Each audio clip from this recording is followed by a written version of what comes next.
Good morning, this is Jamie with Stonemaier Games, and as usual on Wednesday, I am happy to be here to discuss random topics, to share Stonemaier Games news, and to answer any of your non-spoiler questions. I know you love to ask spoiler questions, but I won't answer them, but I will answer pretty much anything else. So feel free to join in the comments here with your questions and your thoughts.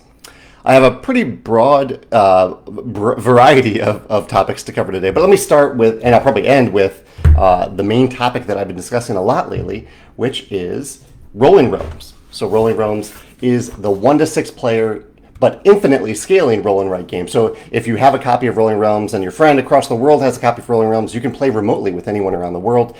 You could also buy Rolling Realms, and then maybe you have one particular friend who doesn't need to buy the game, but maybe you want them to be able to play with you. You can send them a set of the cards that comes with the game just for them, because the realms are divided into different sets, one per player. And they can play along with you remotely. So we're hoping this game is fun in these times where it's sometimes tough to get together with people physically, but you can still play together with people around the world. So I've been talking a lot about Rolling Realms. I have now revealed all 11 realms, and yes, that's 11. The original print-to-play version only had 9 realms, but I added realms inspired by Pendulum and Red Rising, which I just revealed today for the first time in the Rolling Realms Facebook group and on Board Game Geek and on the Stonemaier Games website.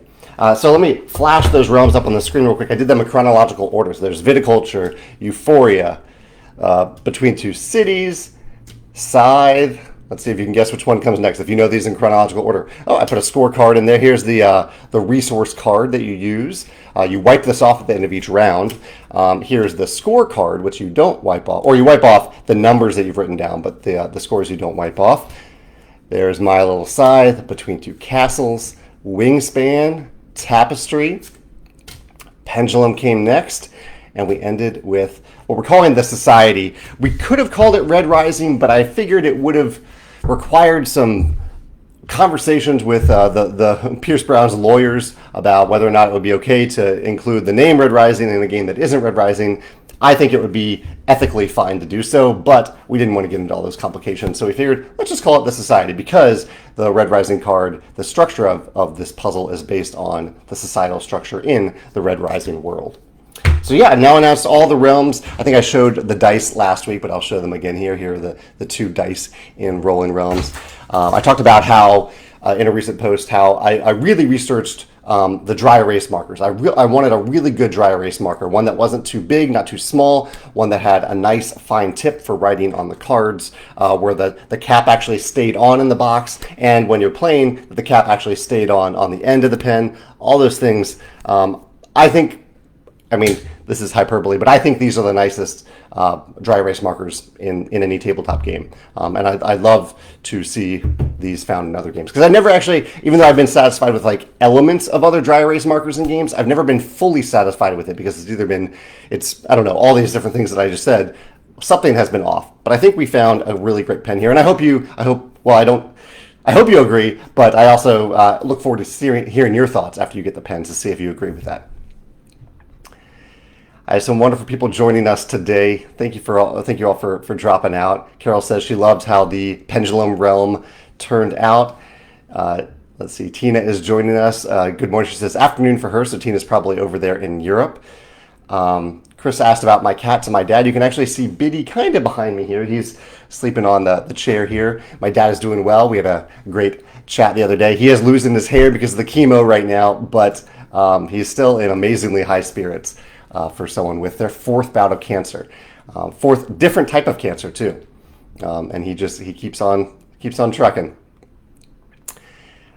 Justin says I've been looking for fun ways to casually play Magic the Gathering with my friends so it doesn't become too big of a money sink. Any recommendations on casual ways to play Magic the Gathering?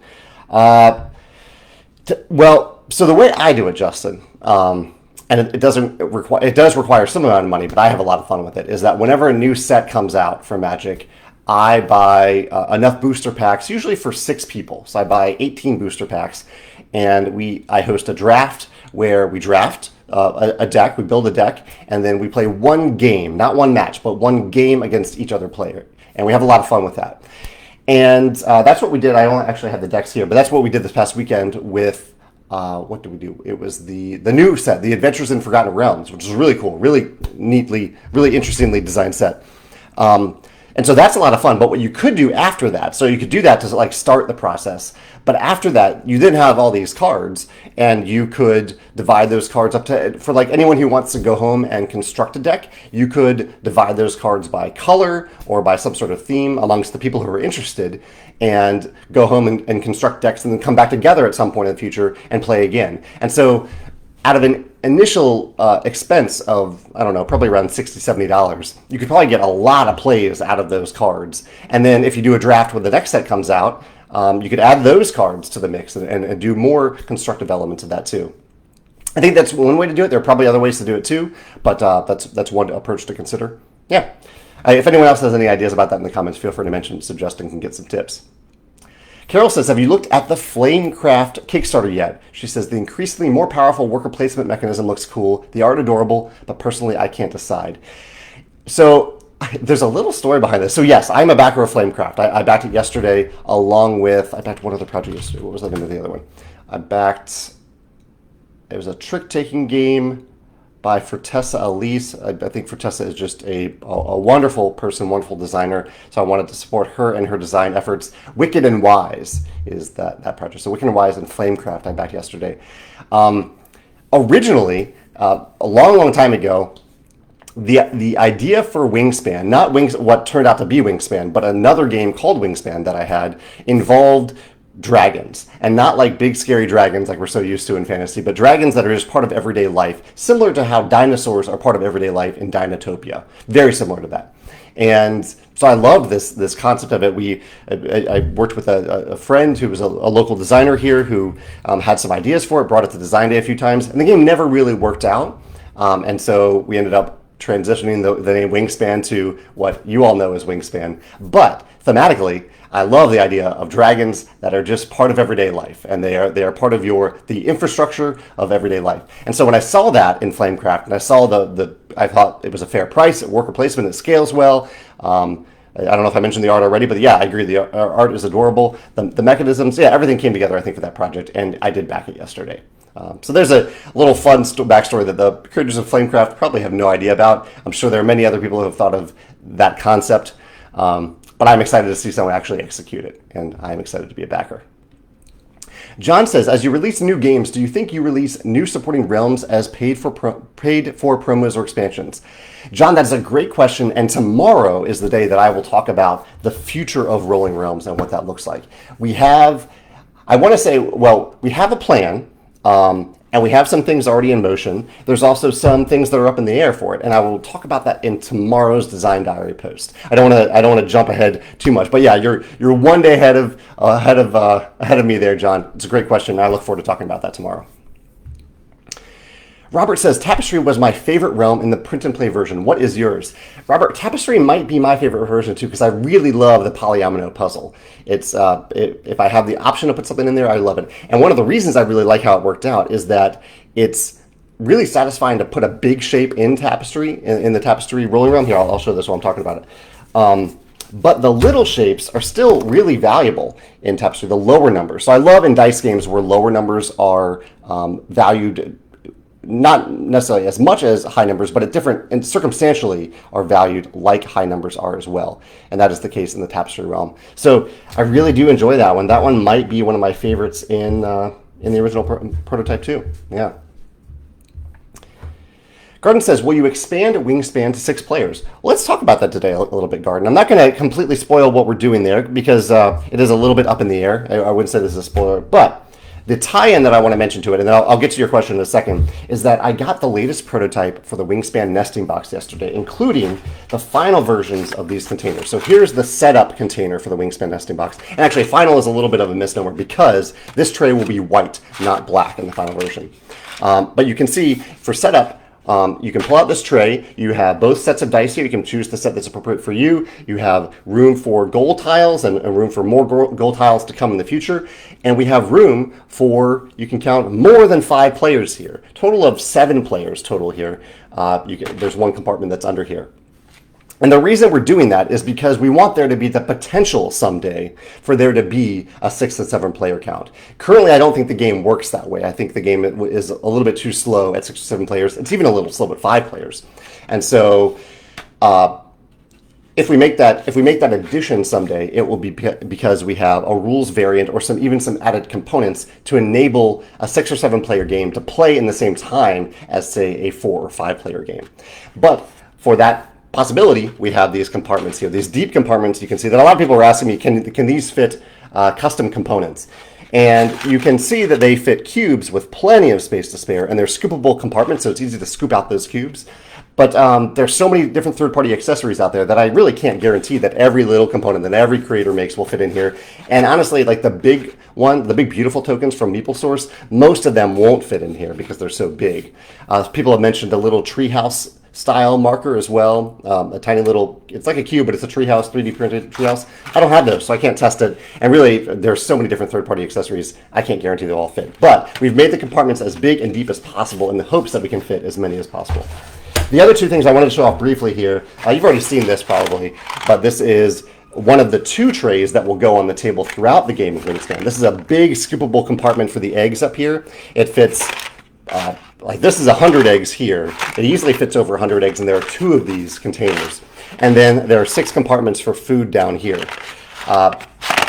Obviously, in the future, it is possible there will be other food types, but then you can just combine them in these containers. We're just going with what we know now, and that's 6 big containers for 6 different resources, 6 different food types. And there are 2 of those containers again. And the last thing I wanted to show you, this is something extra that we decided to add, even though we're going with built-in dividers in the Wingspan nesting box. Built-in dividers. So from day one, you can just sort your cards as you wish. We decided to add modular dividers as well. So those built-in dividers are not modular. They will stay in the box.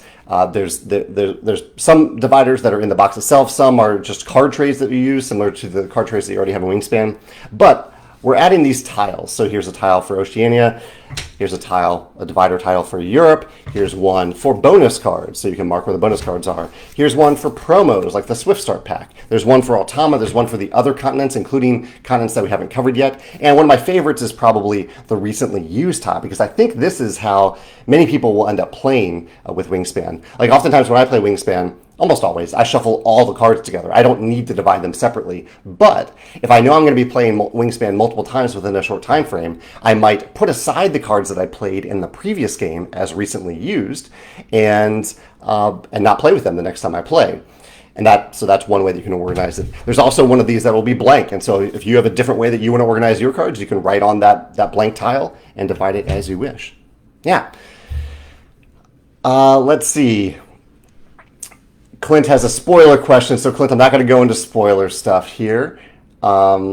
Eric might have a spoiler question. Let me see. Eric's also asking about the future of future games for Rolling Realms. That is something I'll cover in tomorrow's Design Diary post.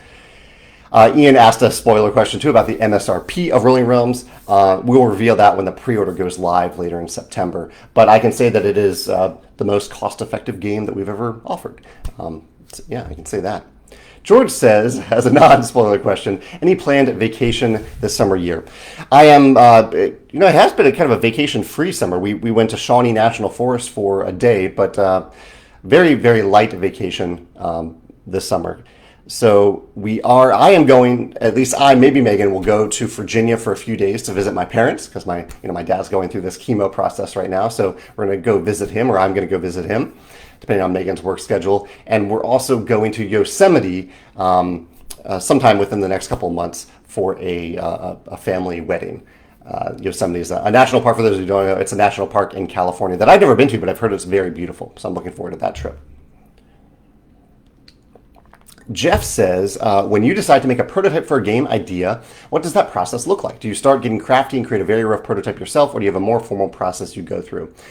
Yeah, it's a fun question, Jeff. It depends largely on the game. Usually for me, usually the idea is that I spend probably too much time brainstorming. I love the brainstorming process, so I linger in it a little bit longer than I should. And then at a certain point, I'm like, okay, I just need to get this to the table to see if the mechanisms work. So knowing that, I try to get like a minimal viable product to the table. I don't try to create all the cards for the game or all the mats, all the things. I just create enough that I can actually play it, and I get that to the table. And I usually prototype in InDesign, even though it's very rough. I'm not an InDesign expert by any means.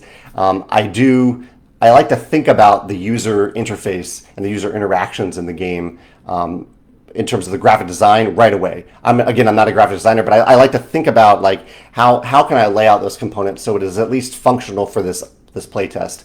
And that also helps because sometimes I have ideas that just don't translate into a format, and I don't want to go too far with those if they're not going to be able to be formatted in an intuitive way on the card itself. So a basic answer to your question is I use InDesign for a very basic prototype, and I do that for quite some time. Even through really the blind playtesting process. I'm just looking for a functional prototype, not a pretty one. And I use InDesign for that. Mike says, congrats on your hole-in-one in disc golf. That's tough to do. Thanks, Mike. Yeah, this was not this past Sunday, but the Sunday before that, I got my first hole-in-one in disc golf. And it was, I'm still replaying it in my head because it's so incredible that the disc would go in the basket instead of on the ground. Like it is baffling to me that it could do that from over 200 feet away. But yeah, it felt amazing. Thank you for mentioning that. Mark says, speaking of dragons as a part of everyday life, have you ever read any of Anne McCaffrey's Dragon Riders of Pern series? I have not. I hear Megan yelling over here because she was a big fan of that series when she was younger. But I have not actually read it, and I probably should. I'm wondering, has it held up? Has it withstood the test of time? Because I think that series has been around for 30, maybe even 40 years at this point. Maybe I'm showing my age there. My age is 40. Has anyone read that series more recently? Does it hold up against the test of time? Tim is just dropping in real quick because today is his daughter's 4th birthday. Well, happy birthday, 4th birthday to your daughter, Tim. Congratulations. He says, we're going to go play My First Bonanza. Hope you're well. Thanks, Tim. Yeah, I hope you have fun with that. I didn't actually know there was a My First version of Bonanza. I just played the normal version of it a couple weeks ago. But yeah, happy birthday to your daughter. That's great. Adam says, have you ever seen a retheme of a game that impressed you? He says, I just saw a gorgeous Pokemon retheme of Equinox. That was so impressive. Probably a fan retheme there, I'm guessing, or was it an official retheme? A retheme of a game that impressed you. I have definitely seen some of Wingspan and Scythe. Like My Little Scythe stemmed from Scythe. My Little Scythe was a more than just a retheme. I mean, it's a redesign, but also a retheme of Scythe, using originally the My Little Pony theme, and then kind of a cutesy version of the Scythe characters. But I've seen people do like Pokemon versions of Wingspan, of Scythe. I know there's one, I'm forgetting it right now, but there was a great other retheme of Scythe as well. Those are the ones that come to mind real quick. But maybe some other people will have some thoughts in the comments about like fan rethemes of games that they love that are done really well. Tim also got his Scythe goodies today because this is Scythe's anniversary week. Yesterday was Scythe's 5th anniversary. 5 years since Scythe had its retail release on August 10th, 2016. And so if you go to the Stonemaier Games web store for the next, I think, couple days, 2 days, and you use the promo code Scythe5, Scythe and the number 5, all caps, there are many Scythe products. I can't rattle them off the top of my head, but many Scythe products are on sale. You get $5 off those products, and it applies for every different product that you choose that has that sale applied to it. So it's not like you're getting if you add like 3 different things to your cart, you could potentially save $15, not just $5.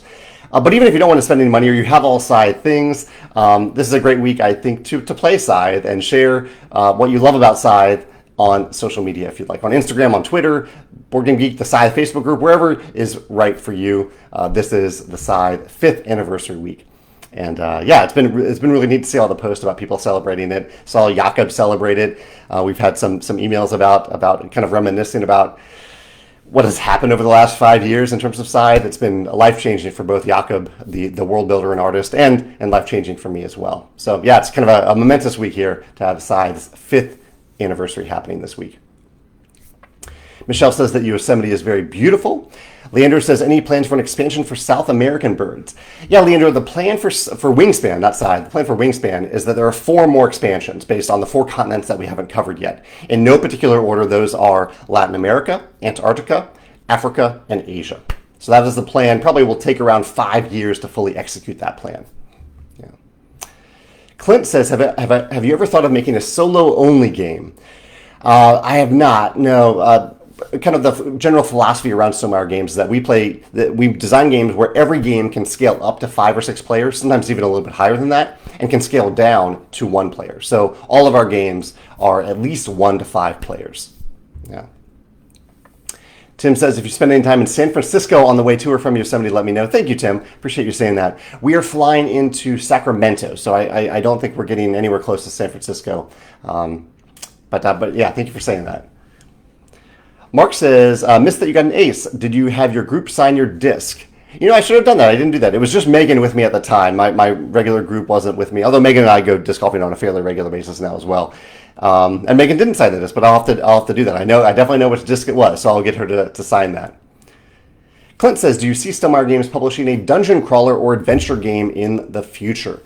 Well, the cooperative game that I'm working on is an open world adventure exploration game. So adventure game, definitely. Dungeon crawler, I think if I designed a dungeon crawler, it would just make people angry, because I would call it a dungeon crawler and people would say, oh, why aren't your characters just fighting their way through a bunch of monsters? That doesn't really interest me. That's been done a million times now. And I am much more interested in giving players a multitude of choices they can make when they encounter another creature. And kind of getting past that point that like everything you encounter in a dungeon is just something evil that wants to kill you. That seems heavily dated to me at this point. So if I did a dungeon crawler, it would be such a break from that I don't think people would even call it a dungeon crawler. So yeah, I don't think I'll be designing a dungeon crawler. David says, I was very confused when I saw a Rolling Realm card called the Society. Yeah, I mentioned this a little bit earlier on the livecast. I'll pull that up. Here's the Society. So this is the Red Rising inspired realm. And the basic idea, the reason that we didn't call this Red Rising is because it would have required me to go to Pierce's lawyers and explain that we wanted to use the term Red Rising in a game that wasn't Red Rising, but we didn't want to pay royalties on it because it's just kind of an homage to Red Rising. And the lawyers would have spent probably a year getting back to us to say, okay, that's fine. And I didn't want to spend a year going through that process. So we just called it the Society instead. The whole process of bringing Red Rising to life has been wonderful. The only part that was a bit of a drag was literally just waiting for the lawyers for about 10 months to, not 10 minutes, 10 minutes would have been great, 10 months to decide that what we were asking was okay to publish a tabletop version of the game, because Pierce wanted us to have the rights and the lawyers just took forever. And eventually Pierce stepped in and was like, look, we're doing this, put together the contract. This is Pierce talking to the lawyers. And so I didn't want to go through that again with a little realm card in Rolling Realms. Jeff says, do you have plans to make the Charterstone metal coins available in your web store again? Yeah, we pulled those coins from the replacement parts for the game itself, and so we are just waiting on the game to be reprinted. I don't know exactly when the reprint will arrive, but when it does, we'll have metal coins back in stock for the web store. Yeah, I'm glad you like the coins. You can always get them by buying Charterstone and using the coins, but you probably are asking because you already own Charterstone and you want the coins. They are nice $1 coins. Let me jump away from the comments real quick and I'll come back to them. Games that I played recently, I played Nemesis again the other day, this past weekend. I played at game night, I played Dice Miner and Iberian Gauge. And also Megan and I have been playing My City, the legacy polyomino game from Reiner Knizia, My City. We're through 5 episodes and I'm really enjoying it so far. I have videos about all of those games either on their way or recently released. What else have I been playing? My chocolate of the day was going to be Rolos. I bought a pack of Rolos yesterday from the grocery store, and I wrote it down on the list here to encourage myself not to eat all the Rolos yesterday, but then I ate all the Rolos yesterday. So my chocolate of the day is going to be chocolate ice cream, because I think I'm going to have a little bit of chocolate ice cream today. I mentioned that I did a magic draft last weekend, the Adventures in Forgotten Realms. Had a great time doing that. I have a video coming out about that soon. And I found that Castles of Burgundy is on Board Game Arena. And so I played that with kind of a couple's gaming virtual date night on Friday. We played Castles of Burgundy and had a lot of fun doing that. Also played some disc golf as usual this past weekend. It's super, super hot this week though, so I'm glad we got some games in last week because it is too hot to play disc golf this week. Hopefully this weekend it'll cool down a little bit. I have a few other little things I'll cover today, but let me jump over to questions real quick and then I'll come back. Looks like Lindsay is hoping to complete her Rise of Fenris campaign soon. And oh no, Lindsay said 3/4 of her group got COVID, so they've been hesitant to restart. I'm very sorry to hear that, Lindsay, that 3/4 of your group got COVID. Yeah, I'm really sorry to hear that. I hope they're okay. And I hope that encourages them to maybe get vaccinated afterward.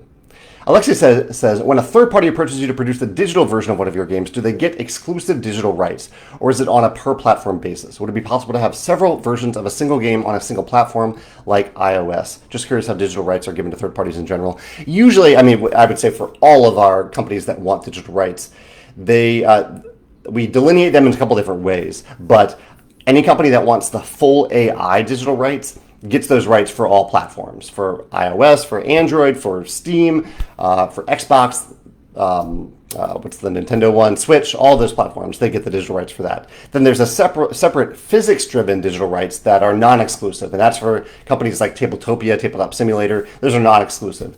And then we've also started partitioning out intelligent systems that rely on other players, where you can't just play against the game itself, and that is for platforms like Board Game Arena. And so those are the kind of the three different things where there are exclusive rights for the full AI version, and then non-exclusive rights for the other two. That's the approach that we've tried to take over the last year, and means that we've had to revise some contracts because of the rise of Board Game Arena and my appreciation in general of Board Game Arena. Carol says, we had a board game weekend with friends since it was supposed to be Gen Con. Oh yeah, Gen Con was supposed to be this past week, and got in a game of Scythe. She says also, she says gratify. I think you mean a different word there, Carol, but she wanted to give a shout out to her friend who had a killer Tapestry combo with the Historians and ended up winning by 20 points. She says she enjoyed playing the Treasure Hunters herself. Glad you had a fun Stollmeyer weekend there, Carol. I'm glad to hear that. Thanks for sharing. And I guess that reminds me, one of the topics that I wanted to cover is that we've been doing some blind playtesting recently. Some of our games are in blind playtesting. I don't want to say too much, so I don't spoil anything about what they are. But it's been neat to get back to that process, because it's been a little while actually since we've had a product in the blind playtesting stage, and so it's been fun to see that data, get those games out there, and see what people think about them. And I know that might raise the question: how do you become a blind playtester? Right now, we actually have enough blind playtesters. We kind of have some vetted and tried and true blind playtesters. But if you want to someday be considered for that, become a Stollmeyer ambassador. Sign up to become a Stollmeyer ambassador, and it's from those ambassadors that we pull a select group of blind playtesters who are really good at giving feedback. Basically, it is a skill that they develop to become really good at giving feedback. And Carol made me think of this because I'm pretty sure Carol is one of our blind playtesters. Christopher says, any chance we could see some blank realm cards at some point? I would love to homebrew some realms. You know, that's a good question. We don't have any in mind right now, but I think you can just buy dry erase paper and like cut it up and play with those realms. But maybe someday we'll consider. That's kind of a fun idea, to just make blank rolling realms cards where you got the back for the player colors, but the front is completely blank. Yeah, that's a neat idea. I hadn't thought about that. So maybe someday. Clint says, what's your opinion on games that require a digital companion application? You know, I've seen some pretty neat innovations with that over the last few years. Most recently, maybe with Destinies. I really appreciate what Destinies did with their digital app. It's not my preference to have an app open on the table when I'm playing games. I like to turn off screens, but apps do sometimes do some really cool things that add to the experience of the game, or maybe make it a lot easier to get to the table. So I appreciate that. It isn't something that we're pursuing for Stollmeyer games, because it's a whole separate process that could potentially hold up the game for quite some time. I think it can limit the games in some ways, a reliance on an app, and I don't know. I just like the idea of turning off screens when our games are played at the table. So this is something that we're pursuing in some of our games, but I don't mind when a company does something really innovative with an app. Tim says, one of us got the Riverfolk civilization in Tapestry, and my group agreed to set it aside. I won with Infiltrators. Anything that can be done with Riverfolk to make it better. I love it. Tim, yeah, I don't know about it. I don't have that specific faction in my mind right now, but have you played with the civilization adjustments? And Also don't know offhand if there's an adjustment to that civilization, but check out our website for the latest version of the civ adjustments to see if there is one for the Riverfolk. That's on the main Tapestry page of our website. Yeah. Donna says, did you buy or play Descent 3rd Edition? Yeah, this kind of ties into the digital app question a second ago. Any thoughts about it? I know people are divided if they like it or not. I have not bought or played it. That's kind of in that dungeon crawl realm where it's like any game. I'm happy to play it once, but I definitely won't be buying it. And the dungeon crawl realm of fight all the monsters just isn't something that particularly interests me. And I don't know. It's neat for me to see games. I'm always learning from games like that. So I've watched some reviews about it, heard some bad things about the setup, some good things about the app integration. So it's one that maybe at a convention I'll play, but it's one that I won't really pursue all that much. Yeah. Patrick also said that he just ordered My City, which is the legacy game that I'm playing with Megan right now. I'll pause at Matthew's question real quick and go back to my topics to see what I'm trying to cover today. There wasn't a lot more here. Oh, I want to mention for Rolling Realms. Yes, one of the big things for Rolling Realms. If you're on our e-newsletter, that's great. You'll get a notification when the pre-order launches. But for every person who signs up for the pre-order launch notification, which is on our website, go to the Rolling Realms page of our website. You'll see it right at the top and then even in the text on the page. For every person who signs up, we are going to donate $1 from Stonemaier Games. It's not from you, it's from Stonemaier Games. We're going to donate $1 to the International Tree Foundation. We're trying to do more to kind of, like, all of our games require trees, and so we're trying to do more to support the environment. The trees that we're using to make games, we're trying to put those trees back in the ground. I know it's not necessarily a one-to-one correlation, but it's not going to hurt to support an organization like the International Tree Foundation. So if that sounds like a cause that feels good to you, and you want to know when Rolling Realms, when the pre-order launches later in September, when the freight shipments arrive, feel free to sign up for a back-in-stock notification, even if you already are on our e-newsletter, because that'll be an extra $1 that we give to the International Tree Foundation. Matthew says, I believe that you're into rock climbing. Yes, I haven't been in a few months, but I got really into rock climbing over the last few years. He says, I wondered if you managed to catch any of the rock climbing events of the Olympics. The speed climbing in particular was incredible. Definitely worth looking up if you missed it. Are there any board games with rock climbing themes? I didn't actually watch it at the Olympics. No, Matthew, I didn't see. I don't pay too much attention to the Olympics, but you're right. I should look it up. I'm curious to see how that worked out. I will. Let me make a note about that so I don't forget. But I'm curious how that turned out. And the other question you had is rock climbing theme. Yes, there was one called, I believe, First Ascent that was on Kickstarter very recently. And I backed that one. It looked like solid mechanisms, a good game, good theme integrated into the game. And so I'm curious to see how that turns out. I think that was First Ascent on Kickstarter. And I'm going to make a note about rock climbing videos from the Olympics. David says, just wanted to say that I played Euphoria for the first time last night, and we all unanimously agree that it's superb. That's wonderful to hear, David. I think the first experience with Euphoria can be a little rough because it's a tough game to teach, in my opinion. So many different interconnected systems. So I'm glad you had a great first experience with it. That means a lot to me. Thank you for sharing that. And thank you for playing it. And Carol confirmed that I did get the right person. Yeah, Carol, I was pretty sure that you're a blind playtester. I know you're an ambassador, but I wasn't exactly sure if you were also a blind playtester. Chad says, any way that we can get Alex or Joe into the live Q&As? It would be cool to get to know the whole team. That's a good question. We'd have to time it right. Like they would have to physically come here, I think, and join me for one of these live Q&As. But Joe, it'll be tough for Joe because Joe is moving to a different state quite soon. Alex, I think Alex could potentially join them one of these days. That would be neat for you all to be able to see Alex and Joe. I mean, especially since Joe is so customer facing, he handles a ton of the customer service. Alex is more client facing. He corresponds mostly with distributors and retailers and localization partners. But they're both great guys. I'm happy to have them on the team. And I think Alan once joined us years ago. He just happened to be over at the right time, and he joined at one of these live casts. Yeah. Samuel says, any chance for Wingspan Mesozoic, like a dinosaur version of Wingspan? We don't have anything like that in the works. I guess maybe that could be a promo pack someday to do ancient birds that are, and in fact, that's kind of the idea for the promo pack. If we ever do one, it would be I think I lean towards an Extinct Birds promo pack, and we could take that even a step further and go back to the ancestors of birds, which were the dinosaurs. Yeah.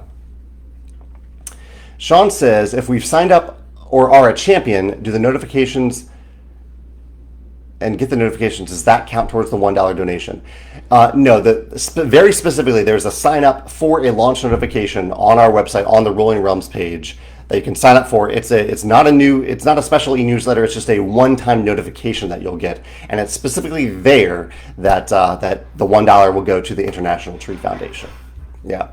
It's similar to what we did for Red Rising, Sean, where if you signed up for a Red Rising notification, everyone who did that got one email, and we supported the ACLU to support those who are underrepresented and marginalized in our society and society in general. Yeah. Greg mentioned there's a game called K2, which has rock climbing in it. There's a little bit of that in K2. Yeah, I haven't played K2, but I've heard of that game. There are some other rock climbing games too. There's Mountains of Madness, which isn't exactly rock climbing, but you are ascending a mountain, essentially. Lindsay's mentioning the International Tree Foundation. She says, I love it when you have these drives for sign up. Thank you. Yeah, we're trying to do that for all of our games at this point, really. She says, I'd love to hear about other environmental initiatives that you have in regards to board games, because that hits close to home for me as well. Yeah, it's been on my mind a lot recently. I had a great blog post, a guest blog post, or guest interview kind of, on Thursday with Andrew Navarro of Earthborn Games. Their first game is Earthborn Rangers. That's on Kickstarter right now. I'm a backer of it, and I love Andrew's initiative of doing regional printing for their games. And so that's been on my mind. And then the YouTube channel One Pip Wonder had a great chat with Tiffany. So it was Jonah and Tiffany. Tiffany is over at Haba Games. A great chat about shrink wrap in particular. And so a few of the things that we're doing at Stonemaier Games, we still have a long way to go, but a few of the things that we're trying to do is we're converting all of our plastic bags to biodegradable. They're corn-based bags, which could be even better. There are better bags that we can even make. But I think biodegradable is a huge step in plastic bags, because it means that those bags won't be here for the next century. Those bags will eventually just find their way probably into landfills, and they will dissolve into nothingness over time. So that's a step that we're taking for all of our games, all the plastic bags in our games. Shrink wrap is a lot more difficult because shrink wrap protects games from humidity, from scratches, from outside forces, and people really value their game boxes. And so shrink wrap is a lot more difficult. And there's also shrink wrap on pallets, and there's shrink wrap on decks of cards. The decks of cards is the thing that we started out with looking at, but Panda found that those bands that you might find in some games, those paper bands, ink can rub off on them, and they can also damage the edges of pretty much every card that they're wrapped around. And so Panda hasn't found a good solution for that yet, but they are looking into it. One alternative that we're considering for both the decks of cards and the boxes themselves are wrapping them, instead of in plastic, wrapping them in wrapping paper. Wrapping paper that is printed on the outside of the game, at least, printed to look like the game box. That's something that's a very new thing that came up through that video, that One Pip Wonder video. Jonah thought of that idea, mentioned it to Tiffany. I was like, okay, that's awesome. I'm definitely going to look into that. What else are we doing? We are encouraging Panda to go FCS compliant for all the materials that they gain. So FCS is, I forget the actual term for it, but it's an environmentally friendly certification for how the wood is where the wood is taken to print games. So like are proper methods of forestry used to create sustainable forest and sustainable forestry. And so that's a big part of FCS compliance for wooden components. I think they might have a plastic version of that too. But so we're looking into that for our games to go FCS compliant for the materials that we use for our games. What else are we doing? We are really, we're trying to severely limit any disposable plastic in our game. And any disposable plastic that we use, we want it to be biodegradable.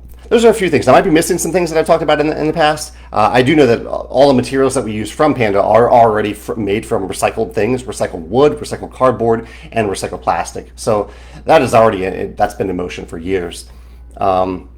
Yeah, but we can always do more. We can do so much more. And like I said, many of these things are things that we're looking into. We're trying to maintain the quality that we offer while also being more respectful and sustainable in terms of the environment. So it's something that's on our minds a lot. We're working on it, and And I'm open to any suggestions or anything that's important to you. Feel free to let us know that this is important to you so we can continue to pursue it. Jeff says, in one of your Rolling Realms design diaries this week, you referenced the dry erase markers and the separate eraser pads. I didn't see a picture of the erasers. Will they be cloth or a block? Yeah, they're cloth. So here's an example of the eraser, and here is the pen itself. The pen is about 5 inches. I think I measured it 120 millimeters, and then there are 6 of these little dry erase pads. Although you really can use anything for the pads. You can use a tissue, a napkin, things like that. Michelle says, I enjoyed your recent video on gateway games. I have many friends that aren't hobby gamers yet. Thank you. Yeah, I know there are plenty of lists about gateway games, and I tried to put my slant on it. What makes a game super, super accessible to someone who hasn't played many modern games before. And so that was my video this past weekend about gateway games. I also heard that Tom Vassell is trying to use the word welcoming or inviting games instead of the term gateway, because I guess gateway might have a negative connotation. It can be used for gateway drugs, but I think gateway has. I don't know. I don't know if gateway is inherently a negative word, and so I'll probably still continue to use gateway unless I hear that people agree with that stance, that gateway is an inherently negative word because of that association with gateway drugs. What else? Talked about 2 projects recently that. So there are many Kickstarter projects that I think that. Maybe they don't intend to do this, but they end up using fear of missing out, or FOMO, as a marketing tactic. And it's probably my least favorite marketing tactic. To use fear as a marketing tactic, like that is not the type of marketing that I want to do when I want to inspire someone or motivate someone to check out one of our products or to buy one of our products. And so I noticed recently there are plenty of projects that also don't use that, but there are 2 projects that went out of their way, I think, to show that backers are safe and they have nothing to fear. And so I highlighted those on Monday's blog post. I highlighted the Architects of the West Kingdom expansion that's on Kickstarter right now. They have a whole paragraph kind of just reassuring you that you don't have to back it now, that you will be able to get this product in full in retail later. I love how reassuring, and it was right at the top of the page. It was so reassuring, wonderful to see that. And then on Iridia, The Paths We Dare Tread, they also have a section. It's a lot lower on the page, but it's still a big deal for them to say this. They have an optional quest, an optional adventure that you can add onto your pledge for an extra $25. And they go out of their way to say that they even use the words, this is completely unnecessary. That those are their words. They say that on the project page. This is completely unnecessary. You don't need this. You have all the adventuring things you'll ever need in the core game, but if you want this extra stuff, you can get it now, and they'll offer it on future Kickstarter projects as well. Yeah, through Far Off Games. I just thought that was really special to see a creator not just avoid FOMO as a marketing tactic, but go out of their way to make backers feel safe, and say, like, you don't have to buy this now, or you don't have to buy all of this now. You will be able to get this in the future, or you don't even need this. I thought that was really cool. Yeah. That was my blog post on Monday, in case you want to check this out. Let me see if I have any other topics that I haven't covered yet. We watched, I guess, movies. We watched The Suicide Squad and we watched The Vault this past weekend, and I enjoyed both of them. I thought both were pretty solid movies. The Vault is on Netflix, and The Suicide Squad is on HBO Max, in case you're interested in checking them out. George says he remembers the live cast with Alan. That was a long, long time ago. I don't even know where that one was, but it was years ago. It was definitely at my old condo. Michelle says that she prefers Sushi Roll over Sushi Go. It's fun to roll dice and there's no hidden information. Everyone can see the dice all the time. Yeah, which of those did I put on my Gateway Games list? Because I actually prefer Sushi Roll, but I may have picked Sushi Go as a drafting game as a Gateway game. I may have called Sushi Roll a Gateway Plus game, but it's right. It's very close. And you're right. There's no hidden information, which really, really helps with teaching a game if you don't have hidden information. Jenway has a question about the Wingspan Big Box Timeline, and I don't know. I really don't know the timeline. We're at the final stages of the prototype right now, but the box is so big that we really just can't freight ship it right now. It would be far too expensive for us to freight ship it right now. So we need to wait until the freight shipping costs come down a bit, or we need to wait until we can combine it with the Wingspan expansion, the next Wingspan expansion, whenever that might be. So the idea there would be that we would sell the big box by itself, we would sell the expansion by itself, and we would sell the big box with the expansion in the box, with no outer box for that expansion. because I'm guessing there's quite a few people who want both of those products. And so we might as well consolidate them into one shipping container. So if we do that, and I think it's fairly likely we'll do that at this point, then the schedule for the nesting box will depend on the schedule for the expansion, and I definitely don't know that yet. Yeah. Kadrick says, I'm interested in Scythe, but I'll be playing it as a 2-player game only. I would like to ask, what's your thoughts on Scythe as a 2-player game comparing it to higher player counts? Kadrick, yeah, that's a great question. A ton of the playtesting that I did for Scythe was at the 2-player count. It was me and Alan at my old condo just playtesting Scythe. And so we really did design it for the 2-player count. That was a huge part of the experience of Scythe. That's why there are tunnels on the board, so that if you want to interact with other players or the other player, it's easy to jump across the board to get to them. If you don't want to interact with them, you don't have to. You can just build your engine. It's primarily an engine building game anyway, where the threat of combat is a thing, but it isn't really a combat game where you're going at other players all the time. That said, there is one component that you can get that can that if you want kind of a tighter board, you can buy the modular board, and the modular board creates a tighter board for a 2-player game or a 3-player game or a 4-player game. You can scale it as you wish because of the different modular sections of the modular board. So if you want a tighter game, if you know up front that you want a tight 2-player experience where you are very, very close in terms of shared space, shared territories with another player, I would get Scythe and get the modular board at the same time. Yeah. Donna says, can we get more penguins for Wingspan? Yeah, when we do the Antarctica expansion, it will be full of penguins, I'm sure. I think there are like over 40 species of penguins in Antarctica. Genway also asked, did I watch the Olympic Games? I don't really get into the Olympics all that much. I did watch a few highlights that popped up on my YouTube feed and maybe on ESPN, but I didn't pay all that much attention to it. Yeah. Peter says, thanks for backing Kickstarters on their launch dates, Jamie. Thanks, Peter. Yeah, I appreciate you saying that. Samuel says, I know you're a huge fan of Shards of Infinity. Not a huge shard myself. Will you be getting the expansion Into the Horizon? I will be. Yeah, I love Shards of Infinity. I'm just waiting for, I guess, have they announced it yet? Can you pre-order that yet? I'll make a note about that to see if I can pre-order it at this point. But I definitely will be getting the expansion for it. Yeah. Thank you, Toth, for clarifying what FSC is. It's the Forest Stewardship Council. Yeah, that's what we were talking about in terms of environmental pursuits that we're looking into.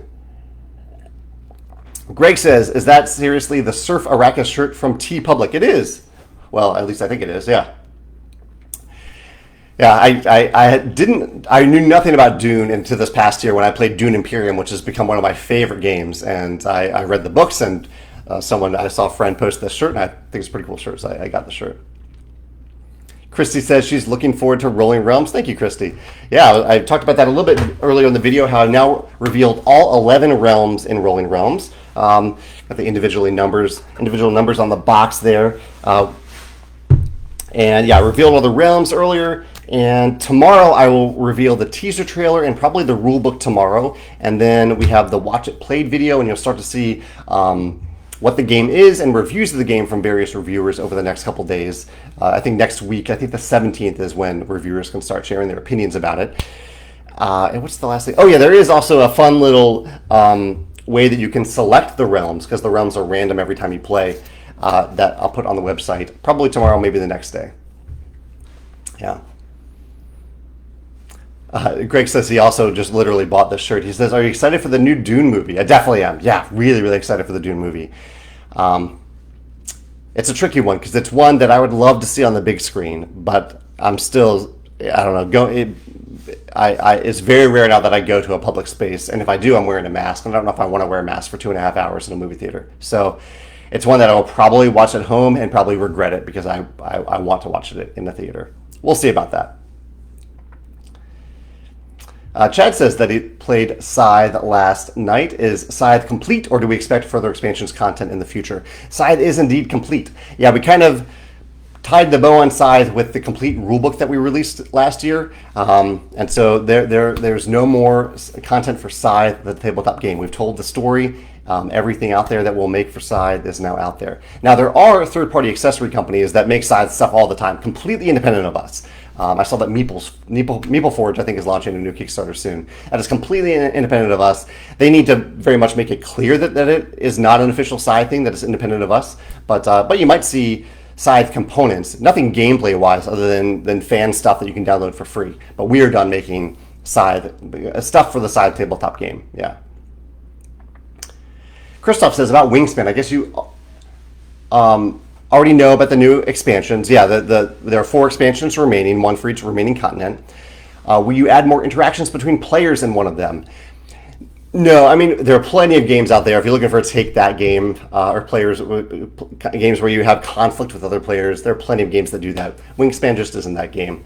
Wingspan is a game about building your collection of birds, the birds that you've sighted, the birds that you've built acquired into your habitat. Or attracted to your habitat. It's not a game about killing. It's not a game, or at least killing things that other players are doing. There are predatory birds, but yeah, Wingspan will never be a game about negative player interactions. There are still plenty of reasons in Wingspan to pay attention to other players, but yeah, they're not negative. Patrick says, "Why do we never see Alan?" He says, "Is he not handsome enough? Is his public speaking ability lacking? Can he not play disc golf? Is he an actual person and not just an imaginary friend?" Alan is very much a real person. He does not enjoy being on camera, and I don't know. He has his own family, his own life. He does his own stuff. It's just me here on camera. Alan did appear. I mentioned earlier, he did appear on one of these live casts a long time ago. But yeah, he has a full-time job that is not Stonemaier Games, and so that's his main responsibility. And then he covers a few little things for Stonemaier Games on a weekly basis. And he also has he will always be my co-founder, or the co-founder of Stonemaier Games. JB says, "Have you checked out the Flamecraft Kickstarter?" Yeah, I talked about it a little bit earlier there, JB. He says, "The presentation is fantastic, and much of the development work is done by Peter Vaughn, who was a huge part of bringing Dwellings of Eldervale to life." Yeah, I kind of shared a story a little bit earlier about how I did indeed back it yesterday. I thought the mechanisms looked great, the scaling, the art, the presentation on the page, the price I thought was a fair price, a fair and reasonable price. And I loved the concept, something that we explored years ago before Wingspan. I love the concept of friendly dragons that are just part of everyday life and everyday infrastructure and everyday economies in the world. I love that idea, even though I think probably a lot more than I love the idea of the big scary dragon. I like the idea of a bunch of little dragons just helping out with the way the world works, similar to Dinotopia. I mentioned the Dinotopia comparison earlier. But yeah, I backed it yesterday, and I'm excited to see that game be brought to life. I'm excited to see it doing so well on Kickstarter. Chad says, "Do you have a favorite dice set that you use all the time? Do you have a favorite sided die to roll?" We actually, I played the new Magic set. I did a Magic draft for Adventures in the Forgotten Realms, and on Saturday I hosted a draft for that. And so we all had D20s. I brought out all the D20s that I had. I had a surprising number of D20s as someone who doesn't play role-playing games, because they are a mechanism in this set of Magic the Gathering. My favorite die to roll, though, is a D12. It isn't a specific die, it isn't from a specific set, but I just love D12s. I love how easily they roll, but also how easily they settle on one of the faces. And that's actually why I put a D12 in Tapestry. I really wanted a D12 in that game. I could have gone with a D4 or a D8, but D12s I think just roll better. Paul, my disc golf friend Paul and game designer Paul, says that he has met Alan. He's a real person, but he ought to try disc golf. He should try disc golf, but Alan currently does not play. I'm sure he'd be very good at disc golf. Samuel says, "In some reviews of Dune Imperium, they mention the graphic illustrations may be considered lacking by some, or at least not as engaging. I'm considering buying Dune Imperium. Should I be considered about the visuals affecting gameplay?"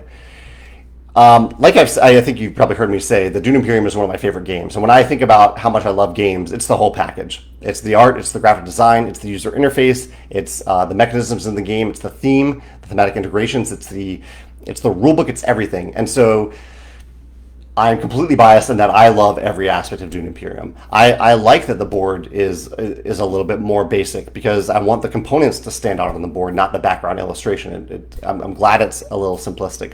The art on the cards I think is fine. I like that they didn't use stills from the movie. I'm generally not a fan of that. Yes, it isn't like I don't know, a Fantasy Flight Games level of art, but it's still pretty good art. I'm happy with the art, and I think the graphic design on the cards is very functional and very useful. So I am happy with the whole experience. I think in creating a Dune World game, I think they did a fantastic job, and I'd highly recommend it. Yeah. Chad says, "Did I play Spyro as a kid?" I did not. I haven't actually ever heard of Spyro. Roberto says, "Any idea if the Tapestry expansion will be in Brazil at some point?" Roberto, I don't know. There are a couple levels of separation between me now and our Brazilian partners, but I would recommend going to the Brazilian publisher. I don't know if it's Galapagos or the other publisher that we use in Brazil, and ask them, see what they'll say. They're the ones that can divulge that information when they're ready to do so. So even if I knew that answer, I couldn't actually say it. It's up to them to answer. So I would just go directly to them and ask them. Yeah. Greg says, if I pre-order or look into the Rise of Ix for Dune Imperium, I want to, but I haven't found a way to pre-order it. That's very clear to me. I've looked at the online game store that I often buy from. I also looked at directly from the publisher, and I couldn't seem to buy it from them. And so I want to, but I haven't found a way to do so yet. So I'm missing that way. Let me know. How have you pre-ordered it? As far as I can tell, maybe the only way to pre-order it is from your local game store, which I'm happy to do. I don't have one that's super close to me, but we have some good local game stores here in St. Louis, so I might do that. Patrick says, on a Kickstarter campaign a couple of years ago, I purchased a bag of 12-sided dice with 1 through 6 twice and a few that were 1 through 4. They roll much better than D4s and D6s. Well, that's interesting that you could convert. Yeah, you're right. You can totally convert a D12 or convert a D6 to a D12. I do like the pips. That's the one thing. I like pips more than numbers. And so I like custom D12s better than D12s with numbers. Custom D12s with numbers are fine if you need the numbers, but I like custom D12s the best. And I think there's more space on a D6 to have a custom die or to use pips instead of numbers. Yeah. So topics that I covered today, I talked a lot about Rolling Realms because I've been revealing that over the last week. I talked a little bit about the Wingspan nesting box because I got a near final prototype. This box will be white and not black, as will this one. There are 2 trays that look like this. Both will be white and not black, but the tops of those are the same, are clear. I talked about the divider tiles that will be in the game, including, in addition to the built-in dividers in the game that won't be labeled. I talked a lot about the Rolling Realms, the 11 different realms in the game that you'll get on these big dry erase cards that are double-sided. We actually made the dry erase on double side of the card, so in case you accidentally write on the back, you can wipe that off just like the front. I talked about the markers a little bit for Rolling Realms.